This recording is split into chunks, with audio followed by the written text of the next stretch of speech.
우리 수요일 시간 이제 두려움에 대한 이야기를 해나가고 있습니다. 양떼를 돌보는 사람이 자기 경험 이야기를 해요. 양떼가 밖에 나가서 풀을 뜯다가 시간이 되면, 저녁이 되면 알아서 양 우리로 잘 돌아온대요. 그런데 어쩌다 보면 돌아오지 못할 때가 있어서 양떼를 데리러 나가보면 양들이 참 어리석다는 거예요. 길을 잃고 구석에 처박혀 있대요. 어디로 가야 할지 모르고 우왕좌왕하고 있는데, 큰 두려움에 쌓여 있는데 양들이 어떻게 하나 가만히 보니까 양들이 매우 어리석은 모습을 보이더라는 거예요. 어디로 갈지 모르고 갈팡질팡 하다가 갑자기 한 마리가 펄쩍 뛰어오르면 다른 양들도 무작정 그 양을 뒤쫓아간대요. 그 양이 우리를 인도해주는 양인지, 길을 제대로 알고 있는 그런 양인지 그런 것도 모르고요. 무리의 우두머리인지 그런 것도 모르고 누구 하나, 양 하나가 펄쩍 뛰어오르면 무작정 쫓아간대요. 우우 몰려가다가 절벽에 다다르면 또 우왕좌왕하고 벼랑 끝에 혹은 울타리 끝에 또 머물러서 아무것도 못하고 우르르 웅크려 있다는 거죠. 공황 상태. 그러다가 또 갑자기 다른 양 하나가 펄쩍 뛰어오르면 그 양을 또 무작정 따라간대요. 달려나가는 그 양이 길을 제대로 아는 양이 아니라는 것을 알면서도, 얘도 두려워서 그냥 무작정 천방지축 뛰어다닌다는 것을 알면서도 양들은 그냥 쫓아간다는 거예요. 기진맥진할 때까지 이 일을 계속 반복한답니다. 두려움에 떨다가 갑자기 하나가 튀어나가면 우르르 쫓아가고, 두려움과 어리석음을 계속 반복하는 거죠. 그것을 몇 번 반복하다 보면요, 양치기가 와서 이렇게 제대로 된 길로 인도를 해도 쫓아오지 못한대요. 두려움은 항상 쌍으로 움직입니다. 두려움은 어리석음과 항상 만납니다.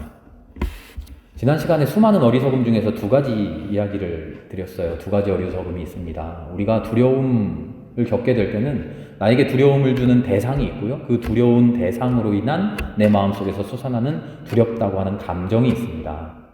그런데 이 두렵다고 하는 대상과 그 이 대상으로 인한 감정으로 인해서 두 가지 어리석음을 범하게 되는데, 첫 번째는 나에게서 일어나는 이 두려움이 두렵지 않을 거야, 나는 이겨낼 수 있어 하고 자기 자신의 힘을 헛되게 맹신한다는 거죠. 실은 나는 힘도 없는데 말이죠. 이겨낼 수 없는데 말이죠. 그리고 헛되이 대항하려고 하다가 쓰러진다는 거죠.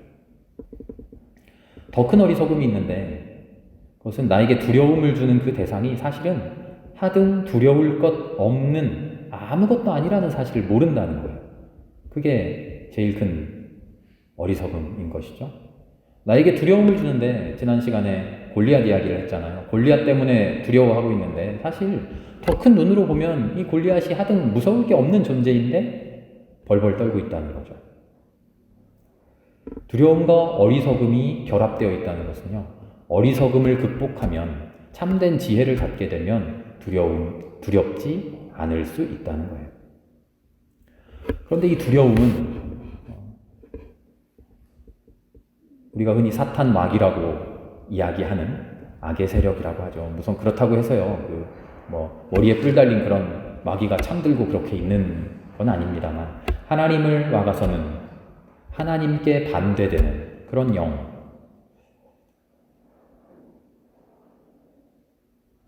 두려움을 가장 강력한 무기로 사용합니다. 하나님에게서 멀어지게 하는, 하나님을 만나지 못하게 하는, 하나님과 친밀하지 못하게 만드는 가장 큰 무기, 가장 효율적인 무기가 두려움인 것이죠.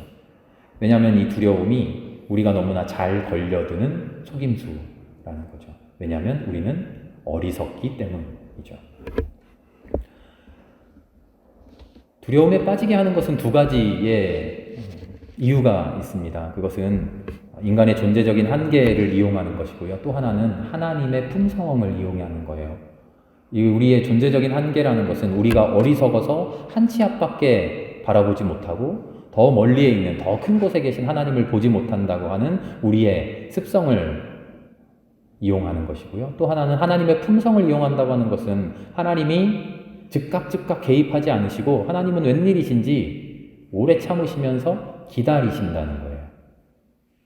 마귀가, 사탄이, 악마가 우리를 시험하려고 들고 우리가 막 시험에 걸려 넘어지고 있는 상황에서도 하나님이 손을 뻗어서 확 잡아 일으켜주지 않으시고 짐짓 쓰러지는 것을 보고 계시는 거죠. 쓰러진 다음에 일어나기를 기다리고 계시고요. 힘을 주시고 너 힘으로 일어나 봐라. 너는 혼자가 아니라 그렇게 용기를 북돋워 주시는 것이 하나님의 방식이라는 거죠.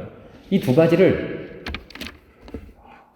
소위 사탄은 잘 이용을 하죠. 이 두 가지를 이용해서 우리에게 두려움을 주고요.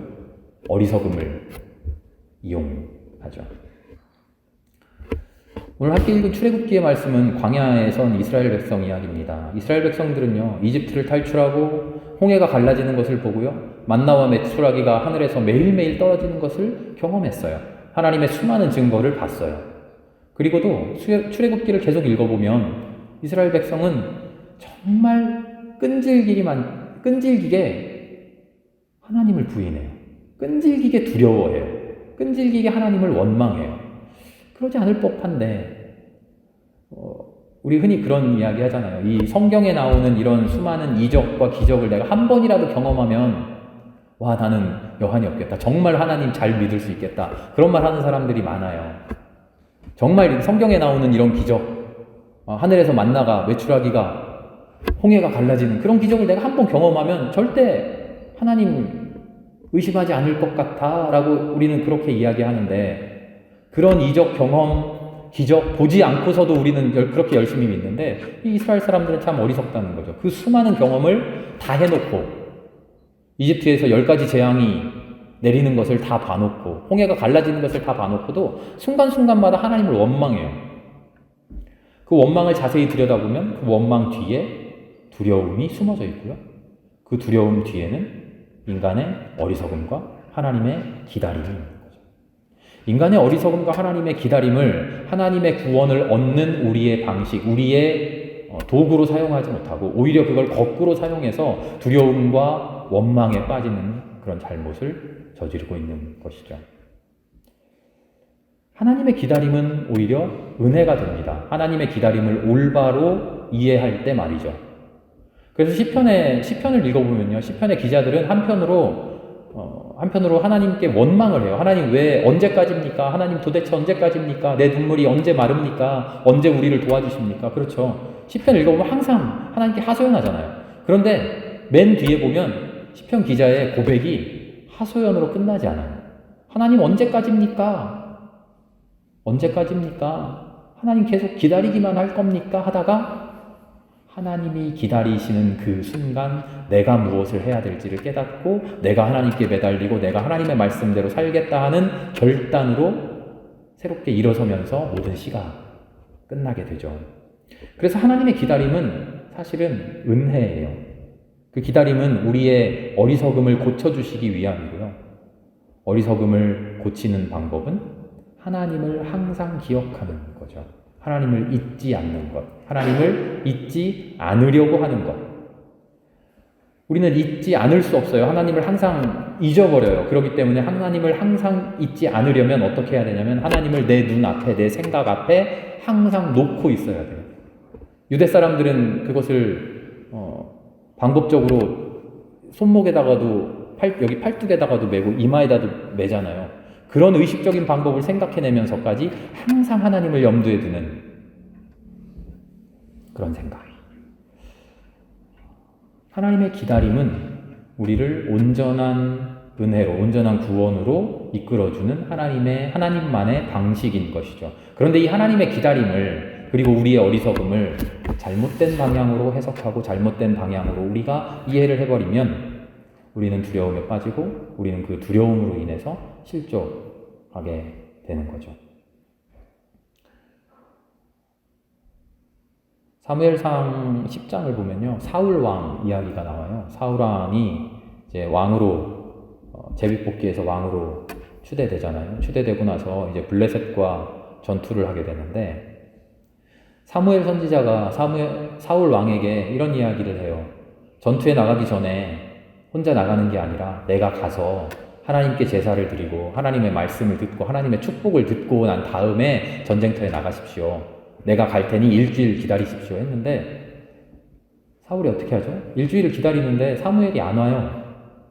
사무엘은 오지 않고 적들은 코앞까지 왔어요.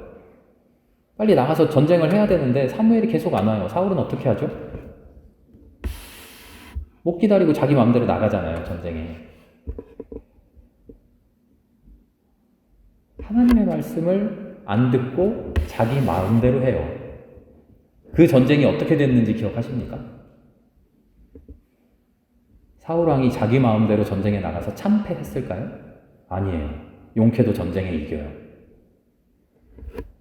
성경을 읽어보면 그 당시에 블레셋 사람들은 철기 무기를 가지고 있었는데 이스라엘은 철기 무기를 가지고 있지 않아서 블레셋 진영에 가서 대장간에서 농기구도 가서 벼려와야 되고 했는데 전쟁을 하고 있는데 누가 무기를 만들어 주겠어요? 그래서 사울왕과 요나단밖에는 변변한 칼과 창이 없었다. 그런 기사가 나온단 말이에요. 그런데도 그 블레셋을 쳐서 이겨요. 요나단 자기 부하 한 명만 데리고 2명이서 적진에 침투해가지고 몇십 명이나 죽이고 돌아오는 그런 공적을 세우고요. 블레셋 군대는 갑자기 하나님의 영에 사로잡혀서 스스로 자기가 자기 군대를 막 쳐 죽이는 그런 대혼란에 빠지고요. 사울은 분명히 자기 마음대로 했는데 결과는 참패했을 것 같은데 이상하게 그 전투에서 승리하는 거죠. 사울왕은 스스로 인생의 고삐를 쥐고 자기 마음대로 자기의 힘으로 결과물을 얻어내려고 하는 그런 인간의 전형입니다. 우리의 전형적인 모습이죠. 그 원인, 자기 마음대로 했던 원인은 어디에 있을까요? 사울의 교만함이었을까요? 내가 마음대로 하나님의 축복 없어도 돼, 하나님 돕지 않으셔도 돼, 내가 나가서 이길 수 있어 하는 그런 마음의 교만함으로 나아가서 전쟁했나요? 아니에요. 그 뒤에는 두려움이 있었어요. 사무엘 선지자가 오지 않아서 제사를 예배를 드리지 못하는데 하나님께 축복받지 못하는데 지금 적들은 눈앞에 코앞에 와 있는데 뭐라도 해야 되는 거 아니야? 어쩔 수 없었습니다 라고 사무엘에게 나중에 계속 변명을 하는데요. 그 어쩔 수 없었다는 변명 뒤에는 두려움이 숨겨져 있어요. 지금 내가 뭐라도 하지 않으면, 지금 내가 결단하지 않으면 하나님께서 아무것도 안 하고 하나님 계속 기다리고 계신데 내가 뭐라도 하지 않으면 큰일 날 것만 같은 두려움. 하나님을 믿지 못하는 그 두려움이 있는 거죠. 두려움의 뒤에는 그래서 믿음 없음이 숨어 있어요. 그리고 그 믿음 없음 뒤에는 나의 판단이 또 숨어 있죠. 그 뒤에는 아마도 하나님에 대한 원망, 비난, 내 마음대로 들어주지 않는, 내 소원을 내가 원하는 대로 해주지 않는 하나님에 대한 비난, 비판, 원망이 숨어 있는 거죠. 두려움과 하나님의 기다림과 그 기다림에 조급해하는 나의 마음과 끝까지 믿지 못하는 믿음 없음이 교묘하게 만났을 때 우리는 두려운 것 앞에서 하나님을 신뢰하지 못하고 내 마음대로 내 멋대로 해버리는 그런 실수를 항상 저지르게 됩니다. 사울의 두 번째 실수가 또 있어요. 블레셋과의 전투 이후에 아말렉과 또 전투를 했는데요. 아말렉과 전투에 나가기 전에 하나님이 사무엘을 통해서 한 가지 명령을 해줘요. 아말렉과 전투를 하면 너희가 분명히 이길 텐데 이기고 나면 전쟁에서 이겼을 때 제일 중요한 게 뭐죠? 전리품이잖아요. 전쟁에서 이겼을 때 적들의 무기 그리고 가축 식량 심지어는 포로 그거를 다 가지고 와야 되잖아요. 끌어와야 되잖아요. 그 전쟁의 그 노획물 그게 제일 중요해요. 근데 하나님이 이상한 명령을 내리시잖아요. 아말렉과 전쟁을 하면 분명히 이길 텐데 아무것도 남겨두지 말고 진멸해라. 가축도. 사울은 어떻게 했죠? 진멸해라 라는 하나님의 명령에 네 해놓고는 네 진멸하겠습니다가 아니라 네 제가 선별해서 하겠습니다 했잖아요. 안 좋은 것들 다 죽이고 좋은 것, 쓸만한 것은 자기 뒷주머니에 다 챙겼단 말이에요. 사무엘에게 딱 걸립니다. 사무엘이 추궁을 하죠. 왕이시여 왜 그렇게 했습니까? 사울은요, 아니요, 난 하나님의 말씀대로 했습니다 라고 2번이나 얘기를 해요. 두 번이나 항변해요. 내가 잘못했습니다 하지 않고요. 나는 하나님이 하란 대로 했어요 라고 끝까지 주장을 해요. 그러다가 3번째에서야 내가 잘못했습니다. 내가 죄를 지었습니다 라고 말하는데 15장 24절인데요. 이렇게 얘기해요. 내가 죄를 지었습니다. 군인들을, 백성들을 두려워하여 하자는 대로 했습니다.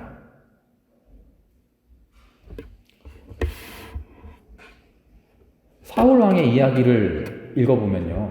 나중에 이 2가지 이유로 인해서 사울이 하나님 문 밖에 났다. 성경은 이렇게도 이야기합니다만 이 2가지 이야기는 우리가 항상 교만, 사울의 교만 이렇게 많이 해석을 해왔는데 실은 그 뒤에 엄청난 두려움, 그 두려움에 휘둘리는 연약한 인간, 두려움에 맞서 싸울 믿음이 없었던 인간, 그 인간의 결말 아니었을까요? 사울이 마침내 자신의 기념비적인 매우 중요한 사건 앞에서 번번이 실패했던 것은 하나님을 끝까지 믿고 기다리는 그 믿음보다 나를 엄습해오는 두려움이 더 컸고 그 두려움에 더 민감하게 반응했기 때문입니다. 우리의 마음속에는 사실은 믿음도 있고 두려움도 있어요. 사울은 어떻게 보면 다윗 왕과 대조되어서 항상 나쁜 사람으로 치부되기도 하는데요. 사울의 잘못한 것들 빼놓고 다른 것 읽어보면요. 사울 왕도 상당히 훌륭한 왕이에요. 하나님을 잘 믿었던 시절도 많이 있어요. 하나님의 말씀대로 따랐던 믿음의 세월들이 사울에게도 있다는 말이죠. 그런데 결정적일 때 사울은 자기 안에 있는 믿음과 자기 안에 있는 두려움 중에서 결정적인 순간에 믿음을 선택하지 못하고 두려움을 선택했던 거죠. 사울만 그럴까요? 우리도 그렇습니다. 우리도 매 순간 두렵습니다. 하지만 두려운 한편 우리의 마음 한쪽에 하나님에 대한 신뢰가 있죠. 하나님이 우리를 지켜주실 거야. 하나님이 나를 도와주실 거야. 하나님이 힘주실 거야. 하나님을 믿으면, 하나님을 신뢰하면 하나님이 도와주셔. 그러나 믿으면서 또 한편으로는 두려운 마음이 있죠. 두렵지만 편안한 마음도 있죠. 이 2가지가 우리에게는 혼재되어 있어요. 그런데 중요한 것은 혼재되어 있는 그 2 마음 중에 결정적으로 누구에게 내 삶의 주도권을 내어줄 것이냐.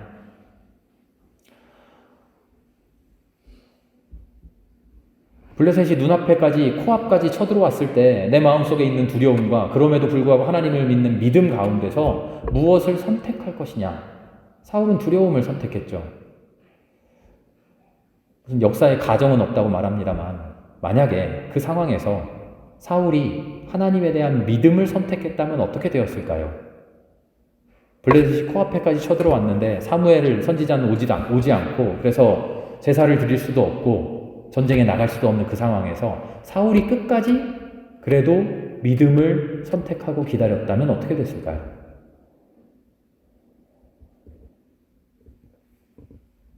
아마 전쟁에서 무참히 패배했을지도 모릅니다.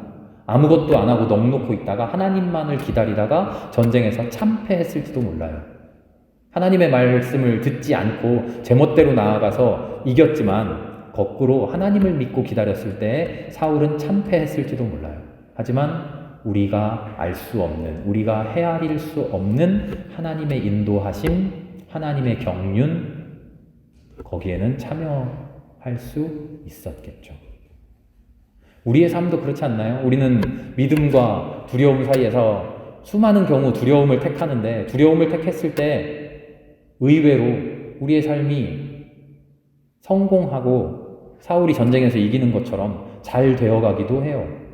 그런다고 해서 그 전쟁에서 이겼다고 해서 사울의 하나님의 경륜에 하나님의 손에 잡힌 바 되어서 하나님 나라의 일에 쓰임받는 사람이 되었느냐? 그것은 아니라는 거죠. 믿음을 선택해서 우리가 인생에서 실패하는 것 같고 믿음을 선택해서 좌절하는 것 같고 그래 보이지만 그래서 어리석은 삶을 살지 않게 두려움을 선택해야 될 것만 같지만 그 두려움에 맞서야 될 것만 같지만 그렇지 않다는 것을 성경은 우리에게 항상 보여줍니다. 오늘 함께 읽은 출애굽기 14장의 말씀은요, 홍해 앞에 선 이스라엘 백성 이야기입니다. 엄청난 두려움에 사로잡혀 있었겠죠. 그러나 동시에 이집트를 탈출할 때 보았던 하나님이 보여주셨던 10가지 재앙도 봤어요. 하나님에 대한 믿음도 또 한편으로 있었겠죠. 엄청난 두려움과 마음속에 있는 믿음. 이스라엘 백성에게는 2가지 선택지가 있었어요. 무엇을 선택하느냐? 백성은 두려워했고 모세는 믿었다. 우리는 이렇게 이분법적으로 생각하는데요. 그러지 말고요. 이스라엘 백성 전체를 놓고 이스라엘 백성 안에 두려운 마음을 대변하는 사람들이 있고 하나님을 믿는 믿음을 대변하는 사람 모세가 있다고 생각을 해보자고요. 전체 이스라엘 백성 안에 나는 두렵습니다 라고 외치는 그 마음도 있고 아니 하나님을 믿자 하는 그 외치는 그 마음도 똑같이 2가지가 있다는 거죠. 그 2 마음이 공존해요. 2 마음이 지금 대립하고 있어요. 2 마음이 싸우고 있어요. 끊임없이 얽히고 설키면서 2 마음이 고개를 쳐들어요. 한순간 두려웠다가 한순간 편안했다가 한순간 이러면 안 될 것 같았다가 그래도 하나님을 믿어야 될 것만 같았다가 계속 어지러워요. 바로 그런 상황, 내 삶에 펼쳐지는 그 수많았던 상황들, 앞으로 펼쳐지게 될 수많은 상황들이 이 상황인 것이죠. 성경이 우리에게 증언하고 있는 것은 백성들은 잘못했어. 나쁜 놈들이야. 하나님 말씀 못 믿었어. 모세가 말한 대로 되었어. 그 이야기가 아니라 그 마음의 싸움에서, 혼재되어 있는 그 마음의 싸움에서 믿음을 선택했을 때 어떻게 되는가를 보여주는 것이죠. 그 마음의 싸움에서 누구에게 결정권을 줄 것인가? 믿음에게 결정권을 주었을 때 어떻게 되는가? 모세가 이렇게 이야기합니다. 14장 13절 함께 우리 아까 읽었지만 다시 한번 읽어볼까요? 13절 모세의 대답을 함께 한 목소리로 읽어봅시다. 모세가 백성에게 대답하였다. 두려워하지 마십시오. 당신들은 가만히 서서 주님께서 오늘 당신들을 어떻게 구원하시는지 지켜보기만 하십시오. 당신들이 오늘 보는 이 이집트 사람을 다시는 볼 수 없을 것입니다. 아멘. 가만히 서십시오. 멈추라는 거예요. 아무것도 하지 말고 손 놓고 넋 놓고 있으라는 게 아니라 두려움에게 명령해서, 내 안에 있는 두려움에게 명령해서 두려움아 멈춰라. 두려움아 가만히 있어라. 지금은 네가 설칠 때가 아니다. 지금은 믿음이 행할 때다. 하고 내 마음에 선포하라는 거예요. 내 마음에 두려움이 항상 솟아나고 있고 그러나 한편에도 믿음이 있는데 2가지가 얽히고 설키고 있을 때 우리는 내 마음에게 선포하라는 거예요. 두려움아 그쳐라. 두려움아 가만히 있어라. 지금은 네가 나를 주도할 때가 아니다. 네가 나를 붙들고 내 삶을 이끌어 나갈 때가 아니다. 너는 가만히 있어라. 내 믿음이 나를 주관하게 하겠다. 하고 두려움에게 선포하라는 거죠. 두려움에 빠져있는 사람들은 성급해요. 조급해요. 그래서 판단 미스를 하잖아요. 그래서 진정해. 우리 물 한 잔 마시고 다시 생각해. 멈추지 않는 양들처럼 그냥 내 옆에 튀어나가면 그게 옳은 줄 알고 우르르 뛰어가요. 일단 따라가고 봐요. 하지만 멈추라는 거예요. 멈춰라. 내 안에 있는 두려움이 멋모르는 양처럼 튀어갈 때 따라가지 말고 멈춰라. 그리고 하나님의 구원을 보라. 구원이라는 말이 히브리어로 예슈아, 예수님, 예수 그 이름의 어원이 되는 예슈아라는 말인데요. 구원이라는 말은 건져낸다는 말이에요. 그 상황에서 끄집어낸다는 말이에요. 홍해 앞에서 뒤로 오는 두려움, 앞에 있는 두려움, 아무것도 못하는 그 상황에서 끄집어낸다는 거예요. 쏙 빼내서 홍해에서 들어 올려서 하나님의 저 하늘 위에, 하나님 옆에서 전체를 바라볼 수 있도록 해준다는 거예요. 두려움에 빠져서 어찌할 바 모르던 그 상황에서 나를 끄집어 건져내서 더 큰 곳에서, 더 넓은 곳에서, 더 높은 곳에서 바라볼 수 있게 해준다는 거예요. 그게 구원이죠. 홍해 앞에만 있을 때는 눈앞에 넘실대는 파도가 보입니다. 뒤에 병거만 보입니다. 그러나 구원받아 하나님의 자리 높은 곳에 올라가서 내가 두려움에 빠졌던 그 자리를 다시 내려다보니 보이지 않았던 게 보입니다. 하나님의 손이 보이고요. 저 멀리에서 불어오는 동풍이 보이고요. 그 동풍이 물을 말려버릴 것이 보이고요. 군대를 막아서고 있는 구름 기둥도 보이고요. 마침내 홍해가 갈라지게 될 것이 내 눈앞에 보이는 거죠. 홍해바다 앞에 있을 때는 보이지 못하던 것이 주님께서 나를 구원하셔서 구출해내서 그 상황에서 높이 들어올려 바라보게 하시니 보이는 것이죠. 그렇게 보려면 두려움아 멈춰라. 내 마음에서 활동하지 말아라. 그렇게 우리의 삶에, 내 마음에, 내 영혼에 선포해야 될 것입니다. 이사야 55장에 주님께서 말씀하시죠. 하나님의 생각과 내 생각은 다르다. 너희의 생각은 내 생각과 너무나 달라서 너희가 아무리 높은 생각을 한다고 한들 내 낮은 생각에 미치지 못한다. 너의 길은 나의 길과 다르다. 그 이야기의 결론이 뭘까요? 나의 생각을 겸허히 받아들일 준비를 해라. 어떻게요? 우리의 두려움을 멈추고 나는 믿음으로 살겠다. 나는 믿음으로 결단하겠다. 내 삶에 선포함으로써 말이죠. 멈출 때 우리에게 임하는 그 신비를, 그 은혜를 따라갈 수 있기를 기도합니다.